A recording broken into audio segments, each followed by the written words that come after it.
இயேசு உங்களை நேசிக்கிறார். பிரியமானவர்களை, எந்த நாளில் ஆண்டவர் நம்மளோடு இடைபடும்படியாக வேதத்திலிருந்து 2 வசனங்களை கூட வாசித்து ஆண்டவர் நமக்கு கற்றுக் கொடுக்கக்கூடிய, நாம் அறிந்து கொள்ளக்கூடிய காரியங்களை பார்ப்போம். அது மார்க்குவின் புஸ்தகம் 13வது அதிகாரம் 14வது 15வது வசனம் இப்படியாக சொல்லுகிறது. மேலும் பாலாக்குகிற அருவருப்பை குறித்து தானியேல் தீர்க்கதரிசி சொல்லுகிறானே, வாசிக்கிறவன் சிந்திக்க கடவன். அது நிற்கத்தகாத இடத்திலே நீங்கள் அதை நிற்க காணும்போது யூதேயாவில் இருக்கிறவர்கள் மலைக்கு ஓடி போக கடவர்கள். வாசிக்கிறவன் சிந்திக்க கடவன். அது நிற்கத்தகாத இடத்தில் நீங்கள் அதை நிற்க காணும்போது. பிரியமானவர்களே, பாலாக்குகிற அருவருப்பு குறித்து தானியேல் தீர்க்கதரிசி சொல்லுகிற அந்த காரியம் நிற்கத்தகாத இடம். அந்த இடம் ஒரு சில காரியங்கள் இந்த இடத்துல எந்தெந்த இடத்துல இருக்கணுமோ அந்தந்த இடத்துல தான் இருக்கணும். ஒருவேளை பரிசுத்தமான இடத்துல அருவருப்பான காரியம் இருக்க முடியாது. பேலி ஆட்களுக்கும் கிறிஸ்துவுக்கும் சம்பந்தம் ஏது? ஆண்டவர் சில காரியங்களை பிரித்து வைத்திருக்கிறார்.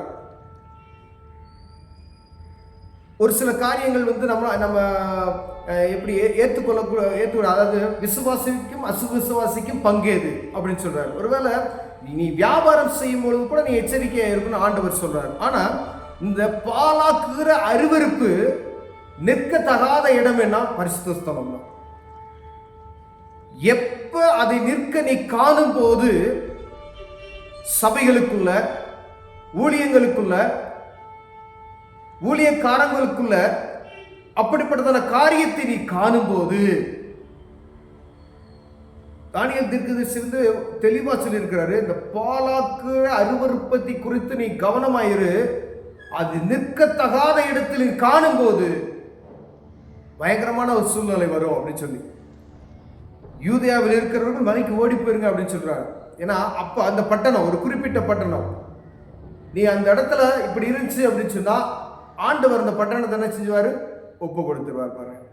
அப்ப அந்த அருவருப்பு எங்க இருக்கக்கூடாது அப்படின்னு சொல்லி நம்ம நினைக்கிறோமோ அந்த இடத்துல நம்ம கண்கள் காணும் பொழுது நாம் ஜெபிப்பதற்கு மிகவும் கவனம் உள்ளவர்களாக இருக்க ஆண்டவர் இந்த நாள் அழைக்கிறார். பிரியமானவர்களே, ஏன்னா அது கீழே வசனத்தை வாஸ்தா, வீட்டின் மேல் இருக்கிறவன் வீட்டுக்குள் இறங்காமலும் தன் வீட்டில் எதையாவது எடுத்துக்கொள்ளாமல் உள்ளே போகாமல் இருக்க கடவன்.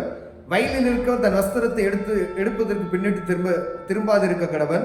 அந்நாட்களில் கர்ப்பவதிகளுக்கும் பால் கொடுக்கிறவர்களுக்கு ஐயோ, நீங்கள் ஓடிப்போவது மாறி காலத்தாலாவது சம்பவிக்காதபடிக்கு வேண்டிக் கொள்ளுங்கள். ஏனெனில் தேவன் உலகத்தை சிருஷ்டித்தது முதல் இதுவரைக்கும் சம்பவித்திராததும் இனிமேல் சம்பவியாததுமான உபத்திரம் அந்த நாட்களே உண்டாயிருக்கும்.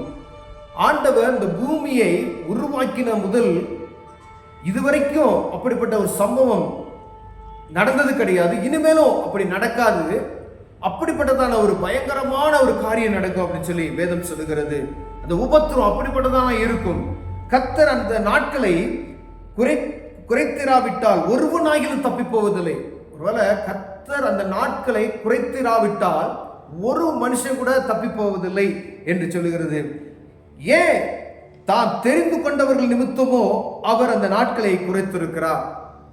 அந்த பயங்கரமான நாட்கள் வராம இருக்கிறதுக்கு தெரிந்து கொள்ளவர்கள் நிமித்தமே அந்த நாட்கள் குறைக்கப்பட்டு இருக்கிறது என்று சொல்லப்படுகிறது. பிரியமானவர்களே, அப்ப தெரிந்து கொள்ளப்பட்டவர்கள் இந்த பாலாக்குற அருவருப்பு நிற்கத்தகாத இடத்தை கண்டறிவதற்கான ஞானத்தை நமக்கு ஆண்டவர் கொடுக்கும்படியாய் அவர் சமூகத்தில் ஒவ்வொரு நாள் நம்ம ஜெபிக்க வேண்டும். ஒருவேளை அதை பார்த்து நம்ம ஜெபிக்கிறதுக்காக இந்த நாள் அழைக்கப்படுகிறோம். பாருங்க, கீழே சொல்லப்பட்டது தாம் தெரிந்து கொண்டவர்கள் நிமித்தமே அந்த நாட்கள் குறைத்திருக்கிறது அப்படி சொல்லப்படுகிறது. அந்த நாட்கள் குறைக்கலன்னா ஒருத்தர் தப்பிச்சிருக்க முடியாது அப்படின்னு சொல்ல, தப்பிக்கிட்டு போகவே முடியாதுன்னு சொல்றாரு. எல்லா ஜனங்களும் ரட்சிக்கப்படணும்னு சொல்லியிருந்த ஆண்டவர் விருப்பம். அவருடைய வருகைக்கு தாமதம் ஆகிக் கொண்டு இருக்கிறதுக்கு ஒரு காரணம், உலகத்தில் இருக்கிற அத்தனை மனிதர்களும் ரட்சிக்கப்படும் என்பது ஆண்டவருடைய பெரிய மனம். அதுக்காகவே அவருடைய வருகை தாமதத்தில் கொண்டு இருக்கிறதை நாம் அறிந்திருக்கிறோம், புரிந்திருக்கிறோம். பிரியமானவர்களே, ஆண்டவர் சொல்றார், தெரிந்து கொள்ளப்பட்டவர்கள் நிமித்தம் இந்த நாட்கள் குறைக்கப்பட்டு இருக்கிறது. அப்ப தெரிந்து கொள்ளப்பட்டவர்களாகிய நாம் நீங்க என்ன செய்யணும் அப்படின்னா, தேவ சமூகத்துல இப்படிப்பட்டதான அருவருப்புகளுக்காய் நாம் ஜெபிக்கும்படியா அழைக்கப்படுகிறோம். பரிசுத்த ஸ்தலம், ஆண்டவருடைய பரிசுத்த ஸ்தலத்துக்குள்ள அருவருப்பு என்று சொல்ல காரியம் உள்ளே வந்திருக்கிறதா? வந்திருக்கிறது. ஐயா, தாகனுடைய சுவை ஆண்டவருடைய பெட்டிக்கு முன்பதை வைக்கும் பொழுது என்ன செய்து முகப்புற விழுந்து உடைந்து போகிறதை நாம் பார்க்க முடிகிறது. பரிசுத்த ஸ்தலம் என்று சொல்லி கூட நீ தாகன் சிலைகளை உள்ளே கொண்டு வைக்கும் பொழுது அந்த இடம் எப்படி இருக்கும் நீங்க பார்க்கணும்.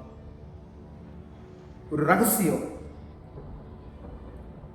கர்த்தருடைய பிள்ளைகள் இதை அறிந்து கொள்ளணும்.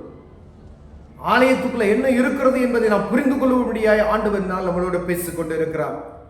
அப்படி இருக்கும் பொழுது அதை நீ அந்த நிற்கக்கூடாத இடத்துல நீ அதை காணும் பொழுது நீ அந்த இடத்தை விட்டே போயிரு அப்படின்னு சொல்றாரு. வேற ஊருக்கே போயிரு. அப்ப அந்த இடம் என்ன செய்யப்படும்? தாக்கப்படும்.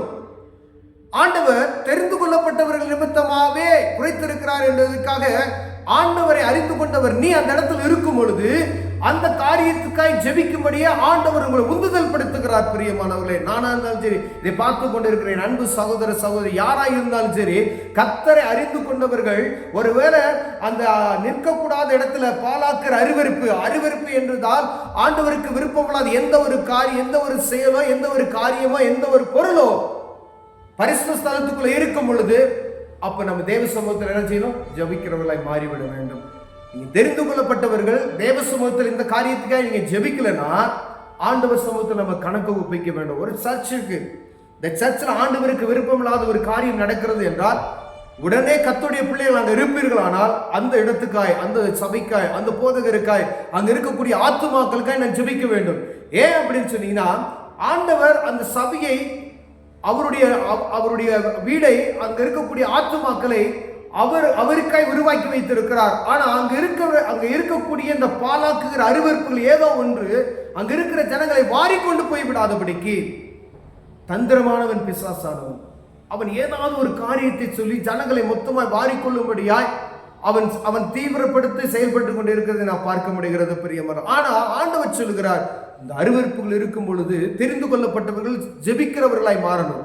ஒருவேளை நம்ம ஜெபிக்கல அப்படின்னா, ஒரு பட்டணத்துக்கு போறீங்க, அந்த பட்டணத்தில் ஒரு அருவருப்பு உங்க கண்களுக்கு தெரியப்படுகிறது, அந்த காரியத்தை நீங்க பார்க்குறீங்க அப்படின்னு சொன்னா அதற்காக நீங்க ஜெபிக்கிறவர்களாய் மாறணும். ஒரு குடும்பத்துக்குள்ள போறீங்க, குடும்பத்துக்குள்ள ஒரு அருவருப்பு இருக்கிறது, ஆண்டவருக்கு விருப்பமில்லாத ஒரு காரியம் இருக்கிறது, அதற்காக ஜெபிக்கும்படியா ஆண்டவர் உங்களை அழைக்கிறார். அதற்காக நீங்க ஜெபிக்கல அப்படின்னு சொன்னா நம்ம கணக்கு கொடுக்கிறவர்களாய் மாறிவிட வேண்டும். எல்லாமே நம்ம குடும்பத்துக்குள்ள இருந்து தான் ஆரம்பிக்கணும்.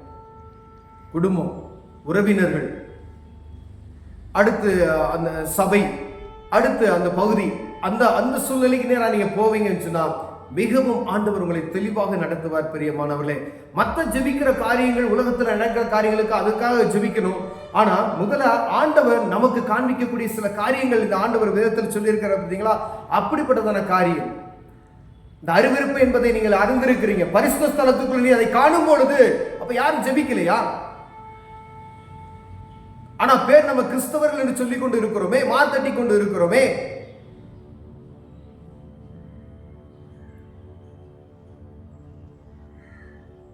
ஆசாரிப்பு கூடாரத்துக்குள் என்ன இருக்கணும் அப்படின்னு சொல்லி ஆண்டவர்களோடு பேசுகிறார்.